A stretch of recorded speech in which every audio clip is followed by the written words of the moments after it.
ಶಂಕರ್ಪುರದಲ್ಲಿರುವ ಉಡುಪಿ ಮಲ್ಲಿಗೆ ದರ ನಿಗದಿ ಕೇಂದ್ರವು ಡಿಸೆಂಬರ್ 23ರಿಂದ ಅನ್ವಯವಾಗುವಂತೆ ಮಲ್ಲಿಗೆ ಹೂವಿನ ದರವನ್ನ ಅಟ್ಟಿಗೆ ಅಂದ್ರೆ 3200 ಬಿಡಿ ಹೂಗಳಿಗೆ 2100 ರೂಪಾಯಿಗಳಿಗೆ ಏರಿಸಿದೆ. ಇದನ್ನ ಉಡುಪಿ ಜಿಲ್ಲಾ ಕೃಷಿಕ ಸಂಘ ಸ್ವಾಗತಿಸಿದೆ.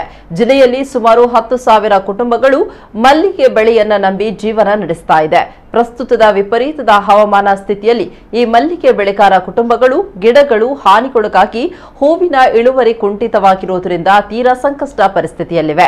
ಇದರ ಜೊತೆಯಲ್ಲಿ ನಿರ್ವಹಣಾ ವೆಚ್ಚ, ಸಾಗಾಟದ ವೆಚ್ಚಗಳು ಏರಿರುವ ಹಿನ್ನೆಲೆಯಲ್ಲಿ ಮಲ್ಲಿಗೆ ಹೂವಿನ ದರ ಏರಿಕೆ ಸಮಂಜಸವಾಗಿದೆ ಅಂತ ಸಂಘ ಅಭಿಪ್ರಾಯಪಟ್ಟಿದೆ.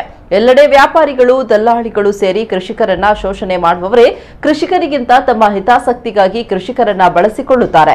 ಇಂತಹವರ ನಡುವೆ ಉಡುಪಿ ಮಲ್ಲಿಗೆ ದರ ನಿಗದಿ ಕೇಂದ್ರ ಮಾತ್ರ ಕೃಷಿಕರ ಹಿತಾಸಕ್ತಿಯನ್ನೇ ಮಾನದಂಡವನ್ನಾಗಿಟ್ಟುಕೊಂಡು ಮಲ್ಲಿಗೆ ಬೆಳೆಗಾರರಿಂದ ಹಿಡಿದು ಹೂವನ್ನ ಕೊಯ್ದು ಸಂಗ್ರಹ ಮಾಡಿ ಮಾರುಕಟ್ಟೆಗೆ ಒಯ್ಯುವ ತನಕದ ಎಲ್ಲರ ಹಿತಾಸಕ್ತಿಯನ್ನ ಕಾಪಾಡುವ ದೃಷ್ಟಿಯಿಂದ ದರ ಏರಿಸಿದೆ.